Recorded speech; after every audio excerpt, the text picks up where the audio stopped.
Good morning. Welcome to Toy Fair University. Up now we have creating multi-dimensional kids marketing campaigns. Our moderator is Patrick Benad from Precisify. Patrick? Good morning, guys. Thank you for joining on day 4. We appreciate you being here. I want to first welcome our panelists. This is Sunny Lauridsen, Head of Marketing at Just Play. A little round of applause. And then we have Alex Taylor-Smith, who is Director, all the way from the UK, of Generation Media. And finally, at the end, we have Morgan Mooney, Senior Director of Digital Media at Beacon Media Group. Guys, so kids marketing has evolved dramatically. Today's children don't experience brands through a single screen or channel.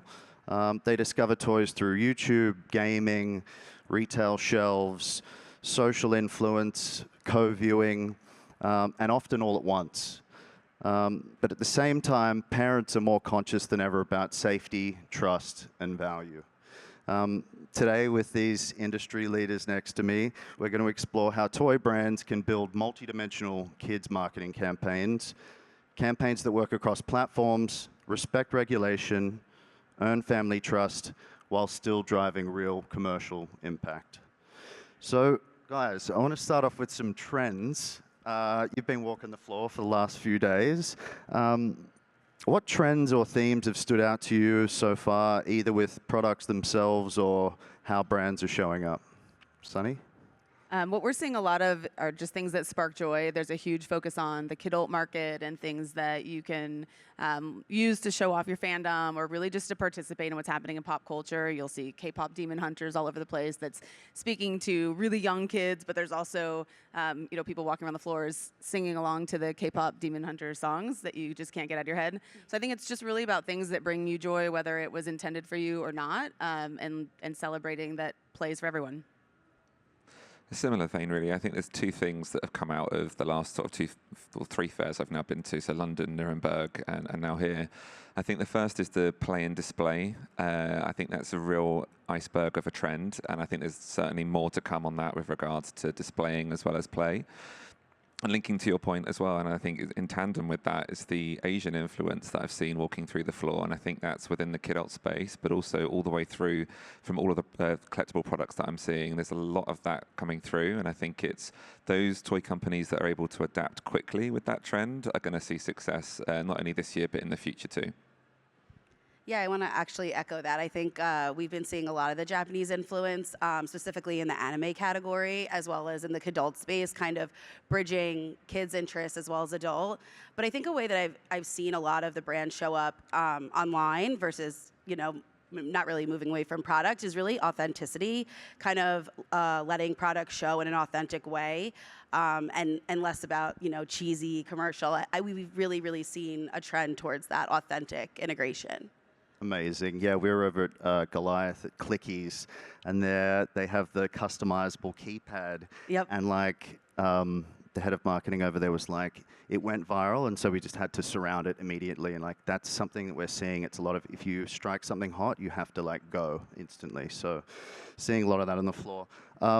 Cool, guys. So just on brand characteristics that you've seen this year, do you think toy brands are becoming braver, more experimental, more cautious, more creator-led? What do you think brands are adopting? Anything there? That's a great question. Yeah. I think the brands that are winning are the ones that are acting quickly, as we've said, but also those that are adapting on the trends that they're seeing. And I think that's where I think you have the potential to be brave. I think particularly on media and marketing, the age-old rule of 70-20-10 is important. So 70% of your marketing investment should go into tried and tested platforms.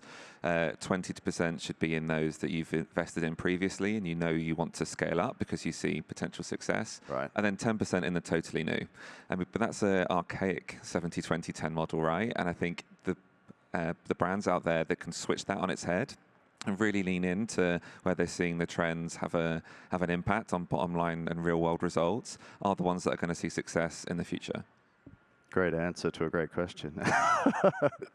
Morgs, do you have anything on that? I would say I just feel like the big buzzword is everyone's looking to what's going to be the next thing to go viral and the virality of their product, of their marketing. And I think just to echo what Alex said is really at the first to market, being able to have that adaptability to turn things on in the moment and not wait on them is where you're going to see brands win. Okay. That's great. I'm going to stay with you, Morgs. One thing that we hear a lot, we're so in the weeds with YouTube at Precisify. We hear a lot of the phrase, YouTube is the new TV. I wanted to get your thoughts on, does that mean brands should simply take their 30-second spot that they use on TV and bring it over to YouTube, or do they need to create something different for the digital space? I think it's actually a two-prong approach because you can definitely adapt what you've done on streaming and AVOD or on linear television and bring it to YouTube, especially in the true view space when you're watching on big screen. But I think what we're seeing is a big shift in the way people are consuming YouTube even. So it was the new TV and now it's the new TikTok. Like the YouTube Shorts space, I wouldn't recommend just repurposing your creative from TV onto the Shorts atmosphere. You should really lean into that social space. But I also think when you're using creators or potentially kid influencers in your marketing, especially on YouTube, you should be tailoring your strategies to each individual platform. So in a way, I think if a brand wants to kind of dip their toe in the YouTube and they don't have the bandwidth or the creative space to kind of create something new, you can test it out on YouTube in the traditional way. But I think the way to really do it smart, and if you have the ability, is to kind of make creative for each distinct platform because the audiences are so different. Great. Sunny, anything to add there? I would agree with that. And what I would add is, like when we think about our budgets and our planning today, it is so heavily focused on content creation for each platform and really thinking differently about even TV spots, to your point. I think that's where people are getting brave. I think that's where we're getting more creative. The more authentic you show up to the consumers, even kids, they see right through the crap. And they know if a brand is authentic or not. They don't want the cheesy, like, look at me smiling with my toy. Like, they want to see somebody really having an authentic experience. And parents and gift givers, they want that too. And like the minute they see a child light up with an authentic reaction, they're in. Like, you've captured them and they want to know more. But if you try to gloss over, something, they see it. For sure. Kids are getting so savvy these days, especially on YouTube Shorts. We do a lot of work there. And if you have a great influencer-led campaign that speaks to that specific child, like the view-through rate, all of the metrics on the back end are so much higher. So yeah, agreed. Cool. In terms of, I want to cover off on seasonality. Traditional TV and the toy industry itself, has clear seasons, especially around the holidays, spring, fall. Since YouTube is becoming such a big platform, and that really has like a 24/7 always on, do you think that toy brands need to develop more of an always on year-round strategy?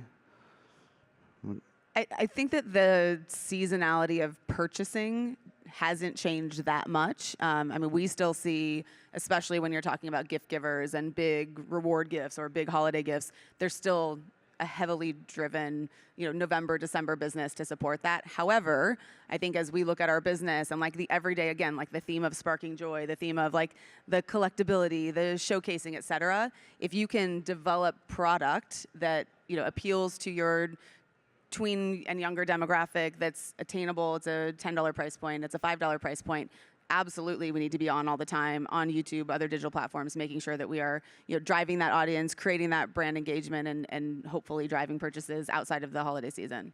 Sonny, we were just talking about Toy of the Year awards, and that was, I don't know if you guys were there, unbelievable. Raising $1 million that quickly, it was just amazing. Shout out to Kathleen as well, who made that amazing announcement. You just gave us a little story off mic. Could you tell us a little bit about that child and the fires? So I have the pleasure of sitting on the Toy Foundation board, and we have the ability to hear stories of how the Toy Foundation impacts children on a very personal level. And a story was shared with us at our board meeting on Friday about a little boy who lost everything in the fires. And we were able to connect him with a toy that was just like the toy that he had before. And for him, it was one toy at the right moment that makes everything, makes the difference for him and makes him feel like life's a little bit normal again. And I think, sometimes we take for granted, we make toys and we're selling to buyers, but the impact that we have on children and the smile we can put on their faces really means something. And, again, sometimes it's one toy in one moment. It's not about the millions of toys we sell. It's about the one toy we get in the right child's hands. Thank you. That's amazing. Thank you so much. Okay, we've spoken about influencers. I want to stay there for a sec. Choosing the right creators is something that's you guys are all tasked with on this stage. There's millions of creators out there, as you know, more and more in the kids space. How do brands find the right face for their toy without getting overwhelmed with just the amount of options? Like, how do you guys approach that? You have a really good team of people who's really up on who's authentic and who can make amazing content. Thank you. Is the best way that you do it. Okay. Alex, do you have anything to add there? I definitely agree with that. I think just going back to sort of like the question above that in terms of polished versus influencer content, I think. Yes. I think obviously as an agency, we do a lot of research all around the world. We're operating now in 58 markets worldwide. And I think one thing that surprises me most is that when we do research and we show ads to mainly the preschool audience, younger audiences, kids still love the ads, right? Yeah. Younger children, if you put some ads in front of some young kids, they're going to talk to you about that for some time. Yeah. And so I think we need to get the blend right between polished and influencer content.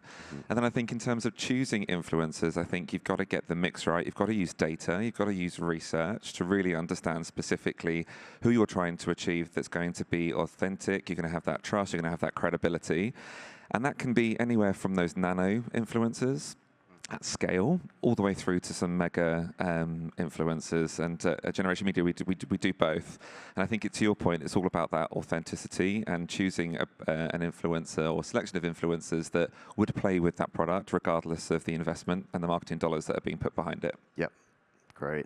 Moggs, anything to add? Yeah, absolutely. I think too, what at Beacon, what we kind of want to prioritize for our clients is obviously, exactly like Alex said, it's a mix of mega, nano, and somewhere in between. And working with a team like Precise or users who can tap into those networks is not necessarily being the big established mega that's out there. It's finding who is going to be that rising star. Yes. And it is an art to it, right? And sometimes you have to kind of be strategic and put the cart before the horse, but you can kind of see as those influencers are starting to come up, trying to get your investment right with someone in the mid-tier who is on an uptrend is really what we like to design and do to ensure that they're going to get that pop at the right time. Love that. Can I just add one thing? Of course. So some of the things that we've seen over the last 3 months, even some of the smallest influencers that we've partnered with have created the most impactful content. And as long as you have a partnership with that person and you can leverage that content, now you have a whole other asset at your avail that you can use to tell your story, which has been huge. And then speaking to authenticity and influencers and how we use them here at the show, we brought in someone over the weekend as our chief happiness officer to launch a new brand that we introduced called Happy Haul. What was so exciting was that his legitimate enthusiasm for seeing the product and being part of the storytelling and unboxing, like it just came to life in such a beautiful way. Like he embodied that idea of chief happiness officer. So his content is just perfect. It's beautiful. Amazing, amazing. Okay, I want to talk about physical versus digital. So kids today are gaming a lot. They're watching a lot of YouTube. They're on TikTok, all of these different platforms. How do toy brands make sure that physical toys stay part of play and everything doesn't just move to screens? You make really good toys. I mean, the reality is our industry is driven by trends. Our industry is driven by the quality of the play that you deliver. So it starts with having really good toys that have engaging play experiences. So if you don't have good toys, you have a bigger problem. And that's something you should be thinking about. But I think if you deliver really authentic play opportunities and you can showcase that in your marketing, you're going to keep people coming back. There's such magic in playing with your child. I think the other thing that we haven't talked about is how the generation today plays with their children more than any other generation in the past. Yeah. And so it is that shared experience, and showing that in marketing is really important as well. We want to show a parent reacting to their child. We want to show the children playing with their parents and their grandparents because that's what evokes the emotion. That's what drives the purchase because they want that they want that joy in their home. Those real moments, yeah, for sure. Anything to add on that? Anything to add to that would be, and I think it's just focusing on those the features as well as part of the marketing mix. I think sometimes that goes amiss, and I think that particularly on the gaming side of things, when you're thinking about investing in rich media formats and engaging formats, it's really important to focus in on the features and not sort of quickly get led astray by thinking about reskinning Angry Birds, for instance, if that's the gameplay of that isn't anything to do with your product. It's like, keep it simple, really focus in on where your brand, the play value of your brand, and I think you're onto some success in doing those two things alone. Amazing. Yeah, and just wanted to say that something that Sunny said about with the co-play with parents, it's also like that for the marketing mix is with the co-viewing. We've noticed a lot of the co-viewing moments are those big tune-in moments where maybe kids not so much on their phone, mom and dad are not so much on their phone. It's those moments that you're able to capture together where it is the most impactful, especially on the big living room screen. But then the ability to also connect with kids while they're gaming as well. So they might, maybe while they're watching YouTube, they happen to be looking down and playing a game, but that's why gaming and online video are such an important part of your mix. We've worked at Beacon, we did with one of our clients, they were launching the Ninja Turtles pizza truck, and we did a Roblox custom game integration within using the pizza truck to go and collect pizzas. And because it so authentically fit into the space, it wasn't, to your point, reskinning something that had nothing to do. It was kind of building from scratch and immersing the toy, not only in real life, there was one you could purchase, but having it available in the game online kind of created that synergy of digital and physical. Awesome. That's great. Thank you for that, Morgs. I want to touch on safety. Parents are understandably concerned about what their kids see online. That'll never go away. How do you guys ensure that the brand stays in safe corners of YouTube, the gaming space? Yeah. Any Work thoughts? with you. No. Yeah. That's the easy, very good answer. Nice setup, Pat. You were setting that up. Maybe a little bit. Yeah. Okay.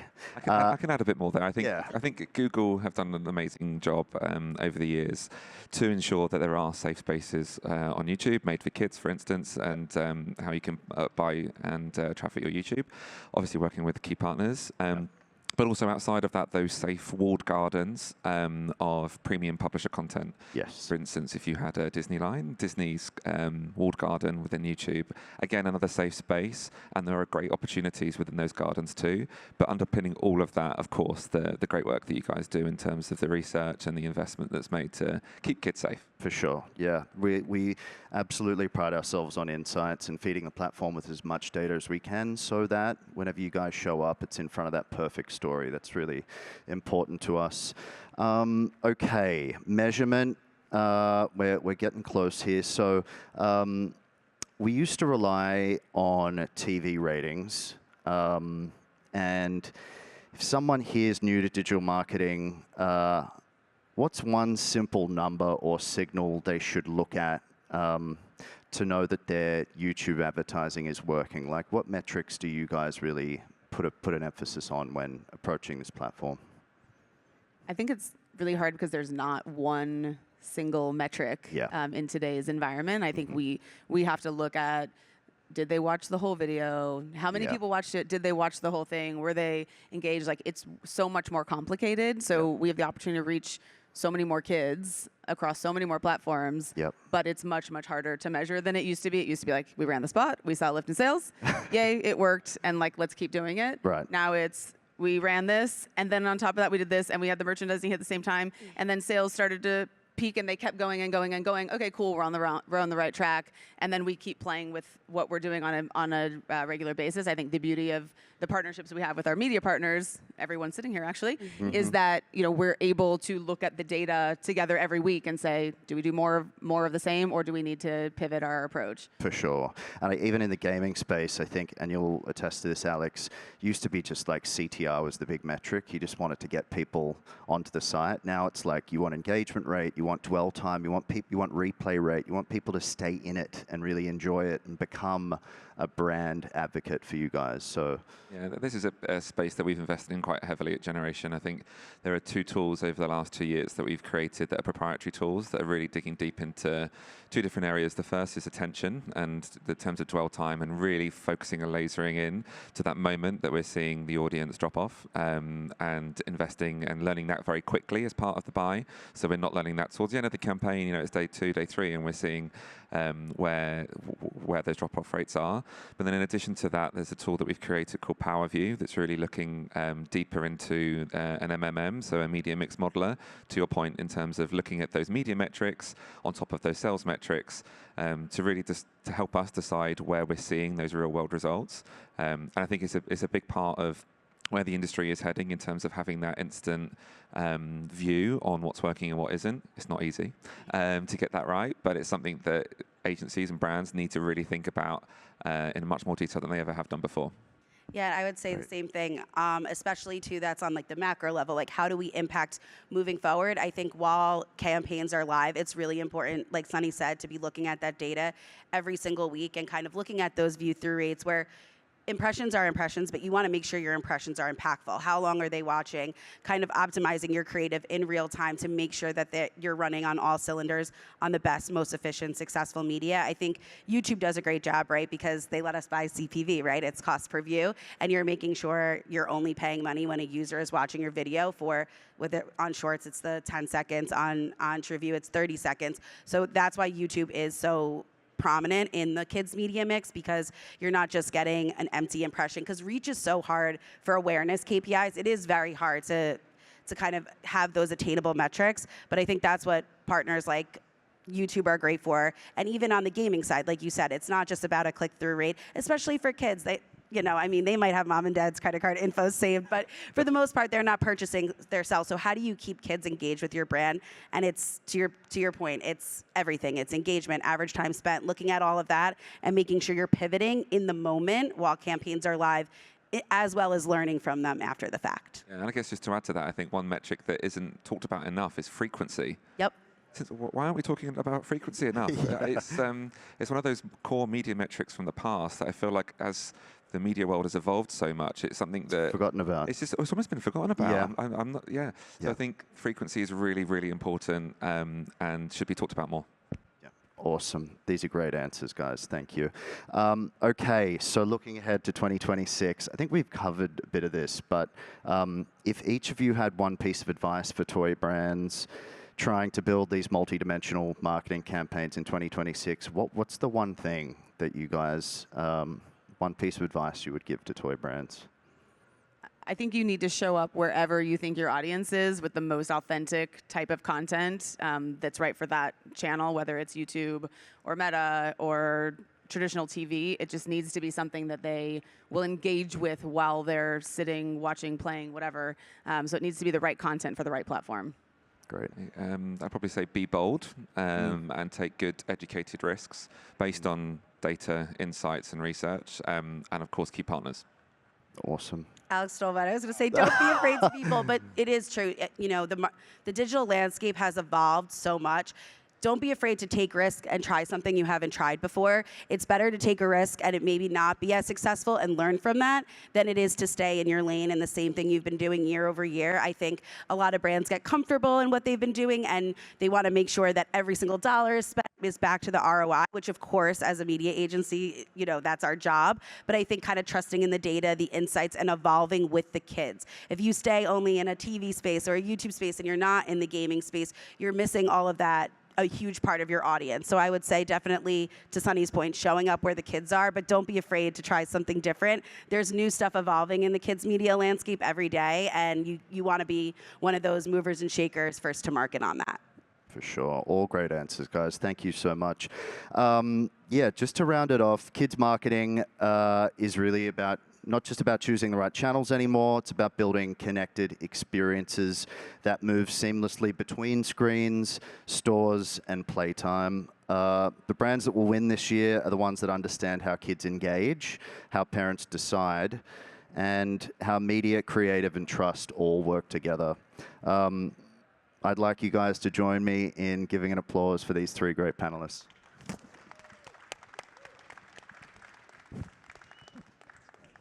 Thank you. Thank you. Thank you.